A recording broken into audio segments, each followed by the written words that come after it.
Bismillahirrahmanirrahim. Assalamualaikum warahmatullahi wabarakatuh. Bismillah, walhamdulillah, wassalatu wassalamu ala rasulillah wa ala alihi wa sahbihi wa man wala, amma ba'd.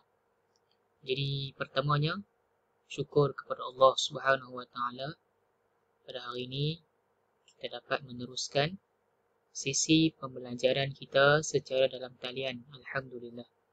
Baik, sebelum Ustaz memulakan kelas pada hari ini, sukacita Ustaz ucapkan tahniah kepada kamu semua kerana sehingga pada hari ini Alhamdulillah masih lagi ada yang istiqamah menghantar tugasan dan sebagainya. Tahniah Ustaz ucapkan.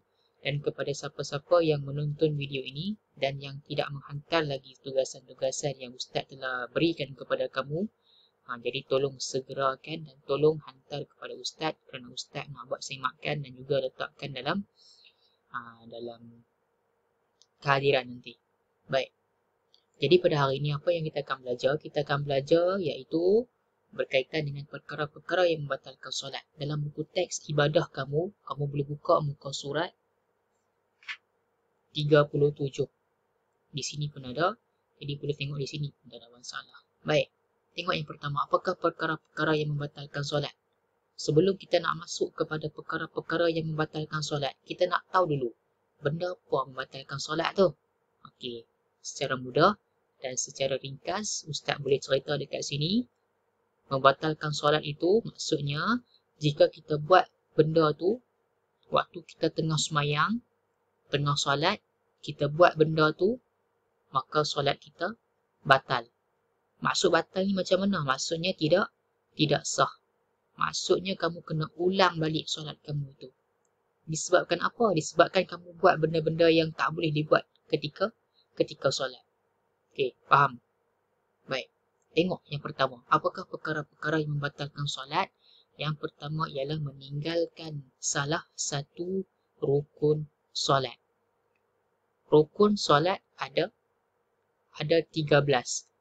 Jika kamu tertinggal walaupun satu sahaja daripada 13 rukun solat itu, maka solat kamu tidak sah.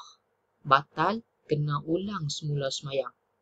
Contoh, dia semayang-semayang, tiba-tiba dia tidak membaca surah Al-Fatihah.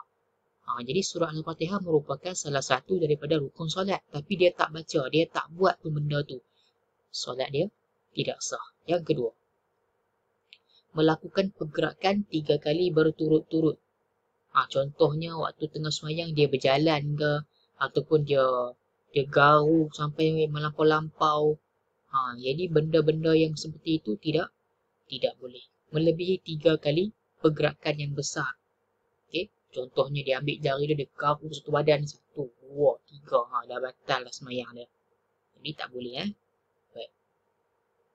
Yang ketiga, terkena najis.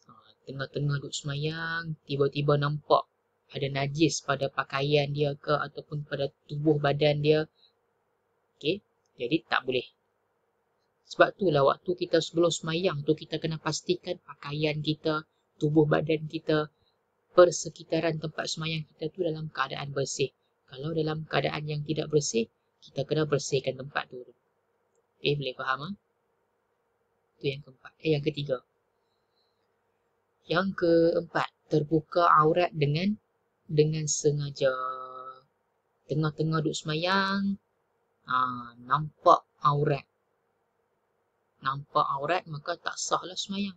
Contoh, tengah-tengah semayang, dia sujud. Dia pakai baju jam jenis ketat.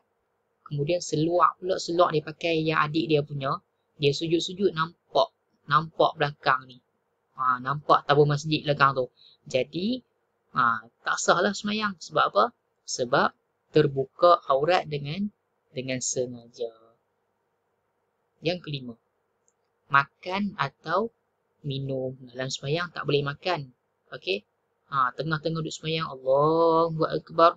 Duduk makan nasi goreng ayam. Sambil duduk semayang tu. Bismillahirrahmanirrahim. Yang tu dia duduk makan.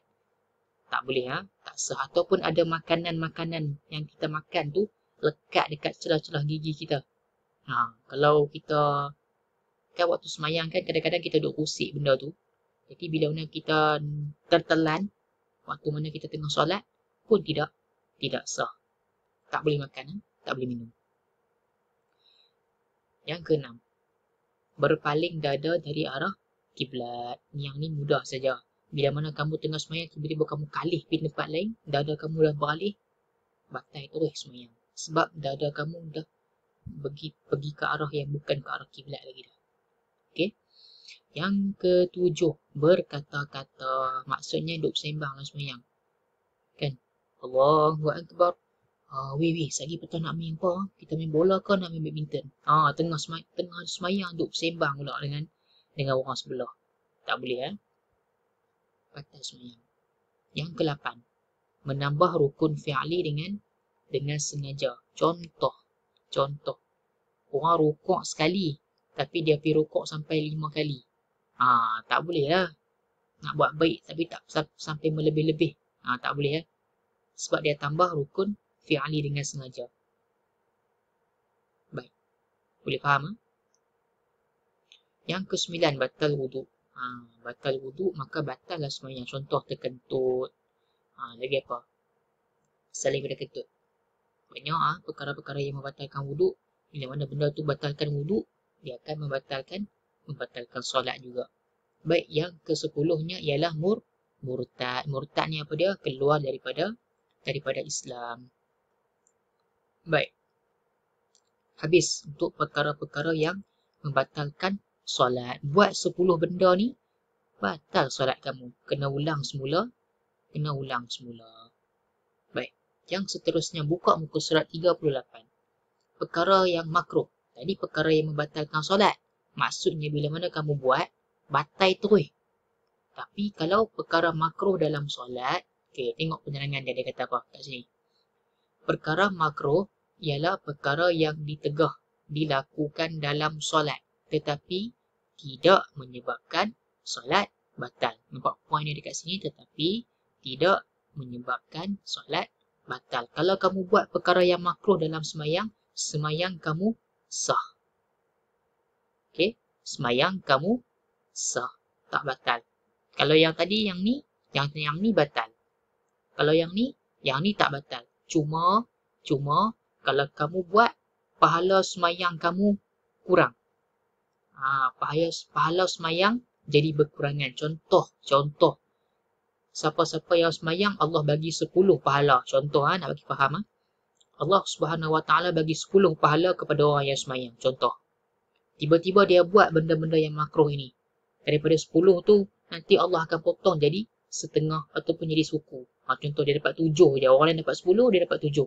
Sebab apa saya dapat 7? Sebab buat benda-benda yang makruh dalam solat. Apa dia benda yang makruh ni? Tengok yang pertama, iaitu merapatkan kedua-dua kaki bagi lelaki. Kan kita duduk berdiri tu. Jadi bagi lelaki, sebelum kita nak angkat takbir, kita berdiri tegak kan? Rukun solat. Kita berdiri tegak. Kaki kita yang kita berdiri ni, kita renggangkan sikit. Jangan rapat.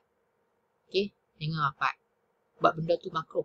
Yang kedua, jika muazzin sudah iqamah, makruh menunaikan solat lain selain solat fardu sahaja. Kan Bilal dah qamat dah. Allahu Akbar, Allahu Akbar. Asyhadu an la ilaha illallah. Dia waktu tu, orang dah qamat, dia baru tergigit nak semayang sunat lah, apalah. Jadi makruh. Tak boleh, Yang ketiga, menoleh ke kiri dan ke kanan. Waktu semayang duk parti orang. Tengok mata tu duk gigil, duk parti. Tengok orang tu buat apa.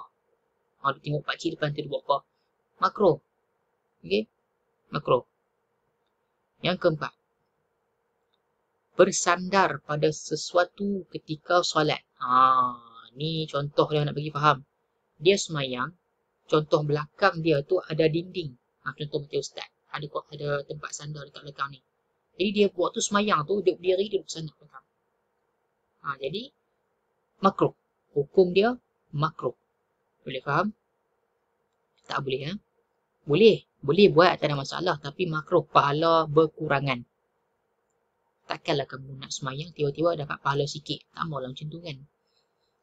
Yang kelima, membaca surah dalam rakaat ketiga dan keempat. Contoh solat fardu zuhur, fardu asar, fardu isyak. Ada 4 rakaat kan. 2 yang awal kita akan baca Al-Fatihah berserta surah, betul? Tetapi di 2 rakaat yang terakhir kita tidak membacakan surah. Kita hanya baca Al-Fatihah sahaja. Tiba-tiba waktu mana dia sampai pada rakaat yang ketiga dan rakaat yang keempat, dia baca surah selepas surah Al-Fatihah. Jadi hukumnya adalah makruh. Walaupun baik, dia membaca ayat Quran baik, tapi benda itu tidak diajarkan oleh Nabi SAW. Nabi tak ajak buat macam tu. Jadi makruh hukum dia. Yang keenam, menahan lapar dan menahan membuang air. Okey. Jadi waktu nak semayang, sebelum semayang tu, kalau kita ni dalam keadaan yang lapar, kan? Bulan puasa lain cerita lah. Ni maksudnya bulan yang bukan bulan puasa. Dia dalam keadaan lapar. Tengok-tengok ada makanan yang telah dihidangkan. Sekarang dah masuk waktu zuhur ni, sekarang dah pukul 2.30. Ish, tak semayang lagi, tapi makanan duk hidang dah. Makan dulu. Okay, makan dulu, lepas makan, baru semayang. Sebab apa? Kalau kita semayang dulu, baru makan, solat tu jadi tak khusyuk. Duk teringat, makanan mak aku masak apa lah, nasi goreng ke, dia masak ayam goreng dengan apa lah. Duk teringat dalam semayang. Jadi, menahan lapar perkara yang makruh. Menahan, membuang air pun sama juga. Nak terkencing ke, nak ter sekalipun, pergi buang dulu. Lepas tu baru masuk semayang. Yang ketujuh, menyapu tempat sujud ketika sujud kecuali jika terpaksa. Pergi sapu tempat sujud, pergi sapu dahi kita ni ke, tak boleh makruh. Dan yang ke-8 ialah membuka mulut luas-luas ketika menguak dalam solat. Jadi perkara ini adalah perkara-perkara yang makruh. Baik, kita tengok yang terakhir, perbezaan di antara solat lelaki, cara solat lelaki dan juga cara solat perempuan. Kalau lelaki macam mana?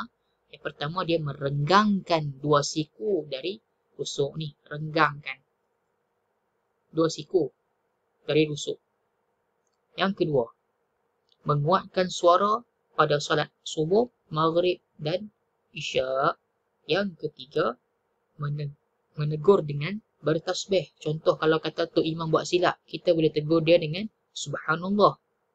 Kan, contoh rakaat yang keempat, tiba-tiba imam naik rakaat yang kelima, sepatutnya tahiyat akhir.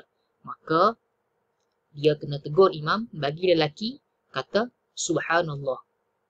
Dan yang terakhir ialah melaungkan azan dan iqamah setiap solat fardu yang akan didirikan. Itu beza dia. Yang perempuan pula macam mana? Merapatkan anggota seperti 2 siku kerusuk. Kalau perempuan macam ni. Macam tu. Kalau lelaki buka. Okay. Yang kedua, memperlahankan suara ketika solat. Okay. Perlahan suara. Orang perempuan dia tak semayang baca kuat-kuat. Macam dengar orang perempuan baca semayang kuat-kuat. Tak ada kan? Dia orang perempuan baca slow. Yang ketiga, menegur dengan menepuk tangan. Kalau contoh Tok Imam buat salah, tangan dia kan dia kiam kan. Jadi dia boleh tegur macam ni. Tepuk tangan macam tu. Okay. Bukan tepuk tangan macam tu. Bukan macam tu. Itu lain. Itu batal tu semayang. Kan bergerak lebih 3 kali. Kan tengah kiam. Okay. Tepuk tangan kanan ni tepuk pada bahagian tangan kiri. Okay. Tahulah tu kesalahan. Kalau dia semayang berjemaah lah. Kalau semayang seorang tak buat lah benda ni kan. Dan yang terakhir melaungkan iqamat sahaja. Orang perempuan dia tak laungkan azan. Baik. Habis untuk tajuk tentang solat. Dan ini merupakan tajuk yang terakhir sebelum kita akan masuk kepada tajuk yang baru iaitu solat Jumaat. Tajuk yang ketiga yang kita akan belajar nanti ialah berkaitan dengan solat Jumaat. Ini adalah tajuk yang terakhir dalam mata pelajaran ibadah. Baik, yang tu sahaja untuk hari ini. Terima kasih kepada yang menonton video ini. Tanya. Hari ini untuk ibadah tak ada apa-apa latihan. Cukuplah sekadar kamu menonton video pembelajaran pada hari ini. Sekian. Assalamualaikum warahmatullahi wabarakatuh.